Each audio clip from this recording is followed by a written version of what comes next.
excess deaths around the world is still there, and I'm going to be looking at the example of Australia. And we'll also be looking at the fact that these excess deaths, at least in the UK, are occurring across the age ranges, from younger people, middle-aged people, older people, all are dying at a greater rate than you would expect compared to their peers. And I am not happy with the degree to which this is not being investigated around the world. So I'll be giving some tips on how health authorities could do this. And trust me, it's not difficult. These things have been known for a long time. It really is quite bemusing why we're not hearing more about this. Now, the example of Australia. Australian Bureau of Statistics, 2022, 144,650 deaths occurred by the 30th of September. And these were information that went up to the 30th of November. So basically we're dealing with deaths up to the 30th of September in Australia, not the full year. But the point is, this is 19,986, 16% more than the historical average. And Australia correctly is taking the years before the pandemic to calculate this. So we are seeing 16% excess deaths in Australia. But of course we would expect this. They've just got over the Omicron wave in Australia, so we would expect some more deaths. But for the same period, there was 8,160 deaths were due to COVID in the same period. So 8,000 of these deaths were due to COVID. So we've got nearly 20,000 deaths. 8,160 were due to COVID. That means that non-COVID deaths were 11,826. In other words, about 60%, just a tad under 60% of the excess deaths are not COVID related. So we see the majority of excess deaths in Australia are not COVID related. Now there's some new data from the UK here. This is the latest week here, which appears to be quite a bit lower, but of course this is over a Christmas period, so there's much less deaths being registered in that period. But if you look at that as a bit of a blow up, of course we know that this is the average here in black. The green is the excess deaths, the blue is the COVID related deaths. So again, we see that there's quite a lot of green above the black line there, indicating the excess deaths are continuing in the United Kingdom as they were the week before. So just to put some numbers on that, this is the week ending the 30th of December 2022, so last week of the year. 9,517 deaths registered, 393 mentioned coronavirus. In private homes, there was 36.9% more deaths than usual. A lot more people dying at home than usual. Whether these were dying from a longer term illness or whether these were suddenly found dead at home, we're not told. We just know that these are excess deaths at home, is what we know. Hospitals, there was nearly 15% more deaths than average. Care homes, there was 20% more deaths than average than we would expect. Other settings, there was one excess deaths, and that gives 1,593 excess deaths for the week. But as we know, less are being reported than we would normally experience. The week before, we've looked at this recently actually, but the week before, week 15, just before we do that, it's 20%. It works out at 20.1% overall excess deaths for the Christmas week, the last week of the year. Now, the week before, ending the 23rd of December, all-cause deaths, 14,530. COVID deaths accounted for 429. That's 3%. And the number of deaths above the 5-year average was 1,120 in private homes. Again, we see a lot of people dying at home. Again, we're not told whether it's acute deaths, whether they've just been found dead at home, whether they would expected. They're not telling us that. It'd be good to know that. 18.8% more people dying in hospital, over 1,000 more people dying in hospital than we would expect. Care homes, 10.5% above other settings, it was 7%. That gives us a total of 2,492 excess deaths in the week. And of course, we need to, if we add that to this total for the last week of the year, which is probably going to go up in the first week of this year, of 2023, you can see these numbers are adding up. And now I was given some criticism for saying these deaths here, the week ending the 23rd, were over the Christmas period, but of course they weren't, it was before the Christmas period. So I don't think we're seeing a recording anomaly in the excess deaths in this week, whereas we are in this week. Well, the overall numbers are less, but of course these numbers are compared to previous years. Now, the other thing is that the excess deaths are in all age groups. Now, this is from the Office for Health Improvements and Disparities, and the data only goes up to the 18th of November, but it does show it's in all age groups. So let's look at some of these data here. Now, this first graphic here is 18 to 24-year-olds. Now, thankfully, the number here is less. This is 100. But it's still a lot more deaths than we'd like to see in young people. But again, we see that this is the average here for the 5 years. We see that it is above average and has been really for some time. And if we blow that up, we can see that really quite clearly. This is what we would expect. So we see that deaths in the 0 to 24-year-old age range are higher. Frustrating again, it'd be very interesting to know what proportion of these were children and what proportion of these were over the age of 12, for example, or over the age of 5, but we're not told that, unfortunately. But we do see the number is higher in the 0 to 24s. 25 to 49-year-olds, again, the number here, these are excess deaths here. These are less deaths than we would expect. So what we see here really quite clearly is over the last, since July 2020, we're seeing more deaths in younger people than we would expect. There's an excess of deaths in younger people. 25 to 49s, again, we're seeing the excess numbers on that graphic. 25 to 49-year-olds, and we see it quite clearly there again. We can see more deaths than we would expect. 50 to 64, again, the numbers here, of course, are higher because more people in this age range are dying, as we would expect, but we're still seeing substantial numbers above the dotted line. The excess deaths are occurring in all age groups, as we see in that blow up.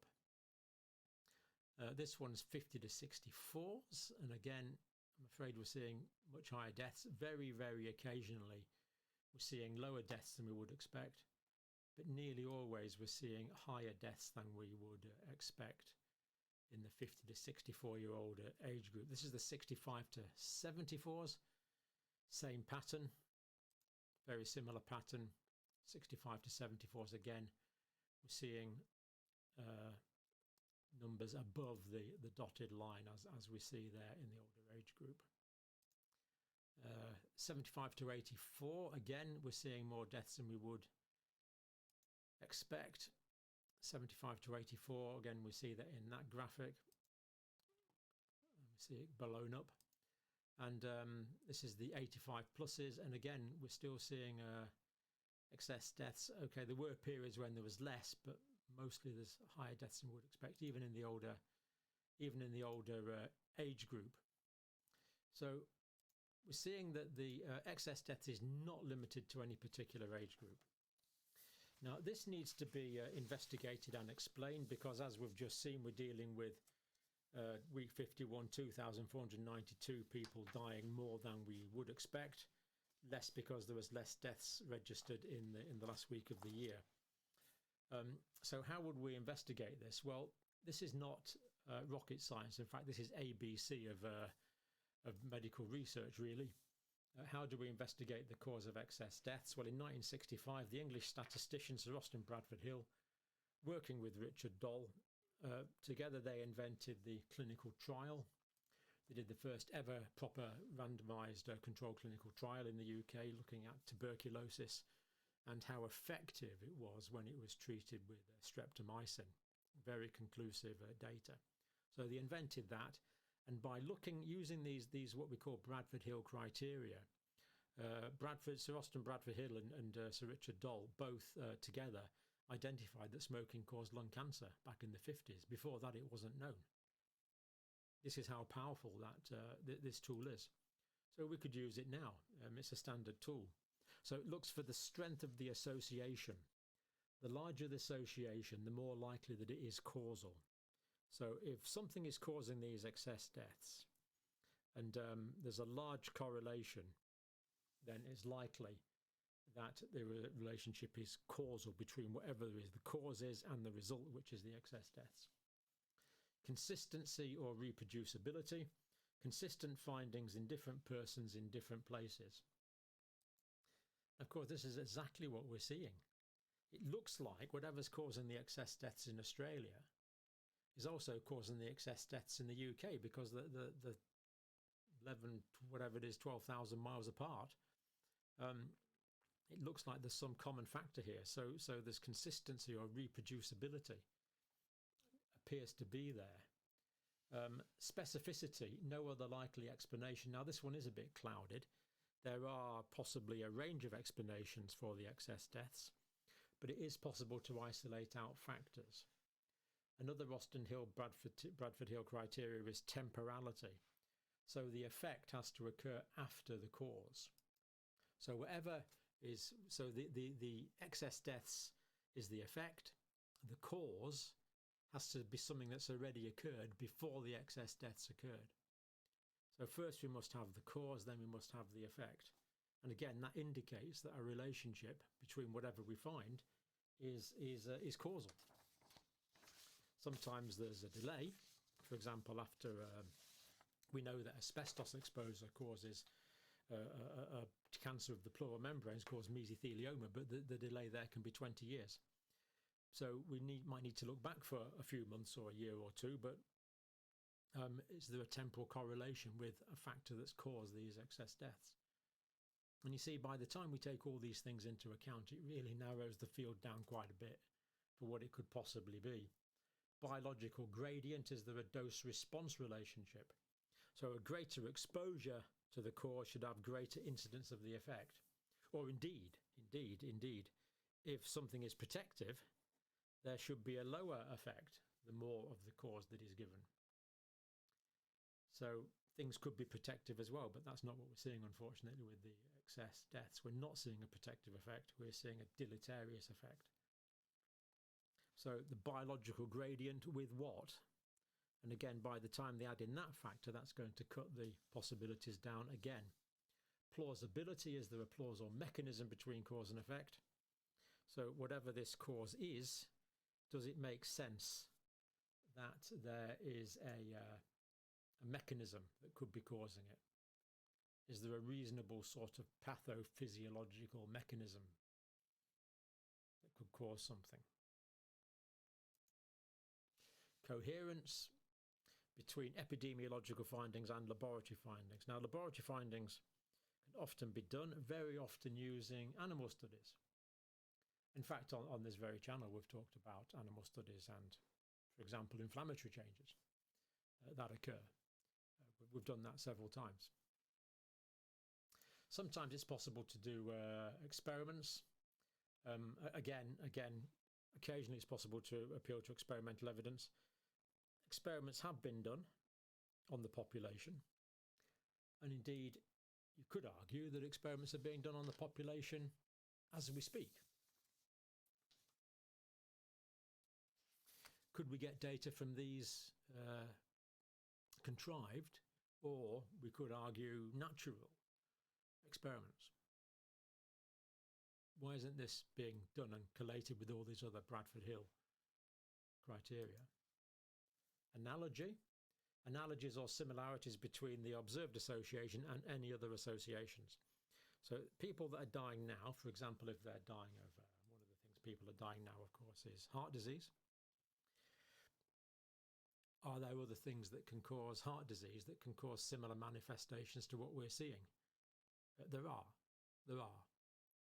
These can be taken in context with the other Bradford Hill criteria, and causes could be isolated if only this work was being done by our authorities. Reversibility, if you take away the cause, the effect may go, but this does depend on whether any permanent damage has been caused. So if there's any permanent damage to tissues, for example, if there was damage to the myocardium because part of its blood supply had been cut off and you take away whatever caused that, I'm afraid that heart damage is not going to regenerate because brain cells and heart cells don't regenerate.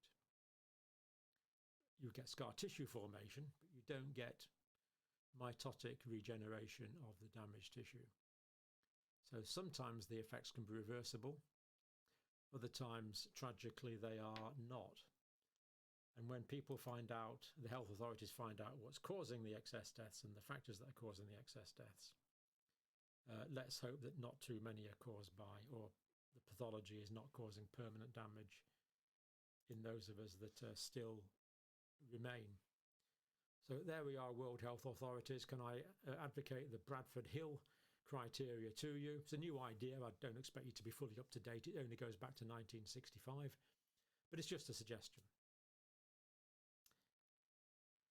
So unfortunately, there are still excess deaths in all age groups in many countries, and I am not satisfied with the explanations we're getting, and I'm not satisfied with the sheer deafening silence, to be quite honest, that we're getting from politicians and from our health authorities. The silence is not acceptable. But thank you for watching. Let's take a few moments to calm the mind and relax the body. Cozy